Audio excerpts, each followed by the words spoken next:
Geography has very little to do with language skill, Connie Warner wrote approximately 7 months before she and her husband went to Brazil, a country she had never been to. In fact, 2 years before she went to Brazil, she only knew English. But before her trip, Connie spent at least 2,190 hours creating her own unique, untraditional, immersive environment in the United States in order to learn Portuguese. Do I need to travel to a foreign country to learn a foreign language? Connie's 2-week experience in Brazil will help answer that question. My name is Franklin, and this is First1000hours.com.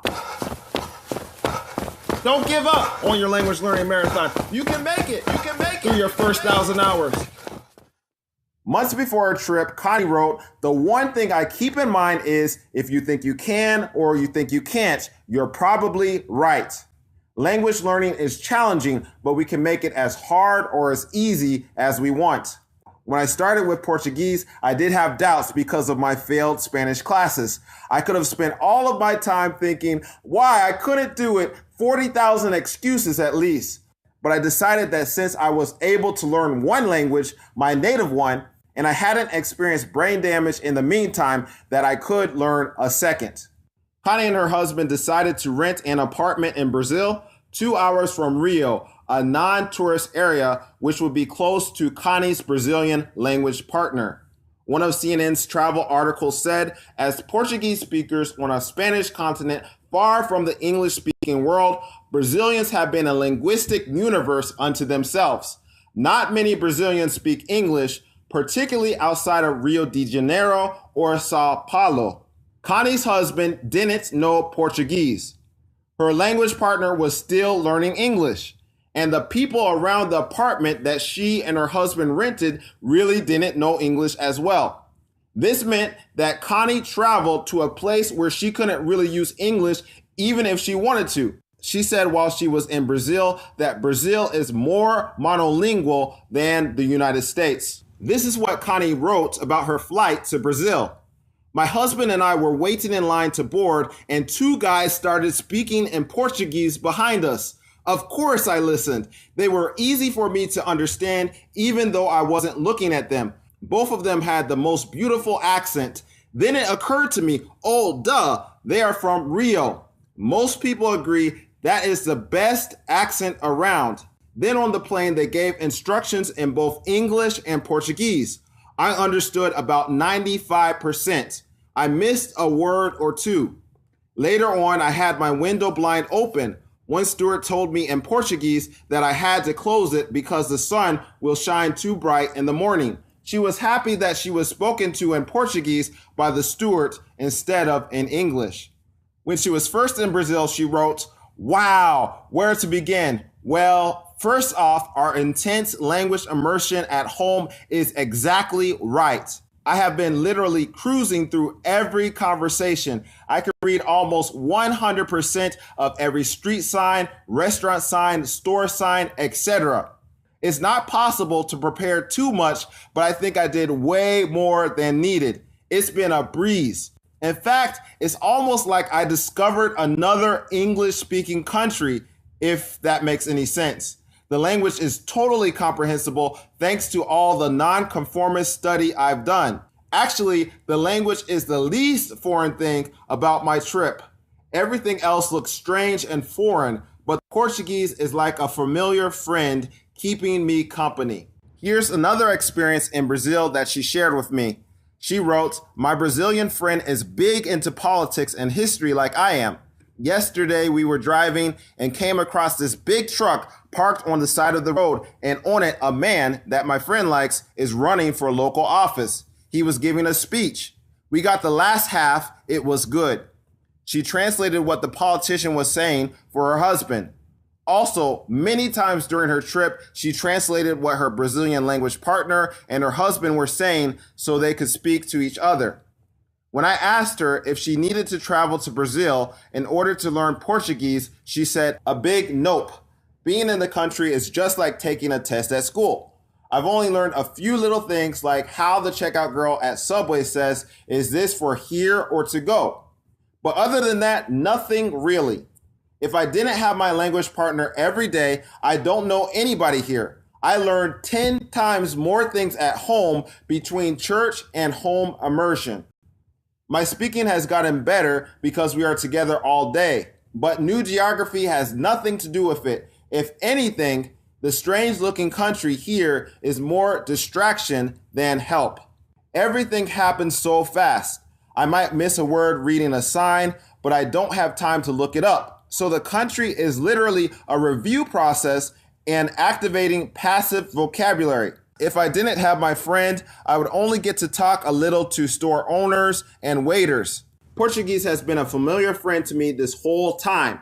Probably the only benefit to being in the country is immersion is always instantly there. I've enjoyed reading all the store signs and wandering around the stores. My language partner and I have gotten lots of language exchanging done, talking to each other about things we see. My translating has improved really fast with my husband around.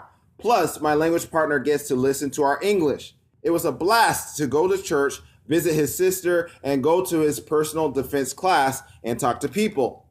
So, it's easier here to get the opportunity, but I've learned 99% of my knowledge staying at home. While in Brazil, Connie shared 5 reasons why she believed people shouldn't wait to learn a language until they're in a foreign country. It's expensive to be in the country, either by spending lots of money on a class or being away from your real job for months. That's not even possible for most people. People can be away from kids. It takes a long time to get a grip on the language. At home, Connie was able to spend hours and hours with Brazilians without it interrupting her normal life. The whole weirdness factor of being in a foreign country makes learning even harder. There is a lot more pressure to speak before one is ready. Connie's report of her time in Brazil was exciting to me, but I didn't expect anything less. I had glimpses of the time and effort she placed into knowing Portuguese in a practical way, and I had no doubt after 2,190 hours, she would be fine communicating with others in Brazil. Her success with Portuguese in Brazil and the United States is inspirational. But how does that transition to our lives? How do we have the mindset of a dedicated language learner? I want to share with you some encouraging things Connie has said about language learning. One of the most important things in language learning, besides passion for the language, is courage. Courage with speaking and courage for listening. Not turning off a video in the language because it seems too difficult. Just trying it anyway. Not running back to the safety of a language learner software and waiting until you're ready. I've been doing this every single day for the last 2 years. Reading, watching Portuguese YouTube videos, listening to Brazilian news radio, Portugal podcasts, just for the challenging accent, and etc. Anyone can learn a new language, but it takes commitment, passion for the language, courage, dedication to doing something every day. Learning a language doesn't require talent, intelligence, the right geography, money, fancy software, marrying a native speaker, being 5 years old, because at 6 years old, it's game over. Tons of free time or a gift for languages. There's more excuses than there are stars in the sky. If someone isn't motivated enough, they will look at the person who's doing it and come up for a reason why. But the reason is never hard work got them there. I'm convinced that a person can accomplish any goal they desire if they are willing to put the work in. The only exception is certain sports require a certain body type. It's also important to point out that during Connie's trip to Brazil, she bought a Portuguese book on political history and started to read it on her trip. She continued to take the initiative to grow in Portuguese just like she did in the United States. One way Connie was able to get to such a high level in Portuguese is because when she sets out to accomplish something, she focuses on one big goal at a time. This way, a lot of her time and energy can be put into accomplishing that one big goal. This doesn't mean that Connie was only learning Portuguese and doing nothing else in 2 years. She was active in work and etc. But focusing on one big goal increased her likeliness of completing it. I think it's easy for people to be on a language learning journey for 1 hour, 2 hours, or maybe even 5 hours. But for people to continue in their language learning journey for 1,000 hours, or in Connie's case, at least 2,190 hours, requires an enduring motivation. I asked her what motivated her in learning Portuguese for 2,190 hours, and she said, "My motivation is for emotional reasons, not materialistic ones like money, a job, bragging rights, or etc." So my first contact with the language was, wow, that sounds so cool. And people using it are training horses at the Olympic level. Wow, they are like cool kids and they sound awesome. Then when I met my online language buddy, I thought he was neat and we were instant friends. So it became, I have to learn this language so I can have a lasting friendship. Thankfully, he was great in person too. So those were two big bolts of inspiration. And between times, it was a puzzle. I was so close to solving it, so I had to keep at it, and I enjoyed my progress. Confidence in my progress gave me a tougher hide when the going got tough. Now I can just enjoy the language. But here's another reason why Connie was so motivated to learn Portuguese. She wrote, "The biggest fear I have is not living up to my potential." Most of the time, people don't set big enough goals.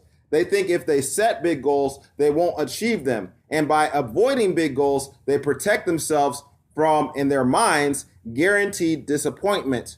What really happens is that they don't set any goals or very small ones. They achieve those easily and spend their lives in silent desperation, comfort zone prison. They can't put their finger on why they are dissatisfied with life. They just know they are. So what's the harm really of setting big goals? Even if you don't go all the way, you still will accomplish far more almost as default. I've heard about the desire to become friends with people that speak different languages and the mystery of languages from various language learners. But what really resonated with me about Connie's motivation is her desire to reach her maximum potential. Her goal to learn Portuguese to a high level in adulthood is reflective of her belief in her potential. I too believe I have a high potential to learn and grow because I was created in the image of God. Mark 12 and verse 30 says that not only does God want me to love him with all my heart, but with all of my mind. I know that God wants me to continue growing in skills and usefulness even in adulthood, so I can be even more of a blessing to others. Do you know your potential in language learning? If you are committed to consistently spending a good amount of time with your target language in a practical way, you're going to reach a level much higher than you realize. My name is Franklin, and this is First1000hours.com. Don't give up on your language learning marathon. You can make it. You can make it through your first 1,000 hours.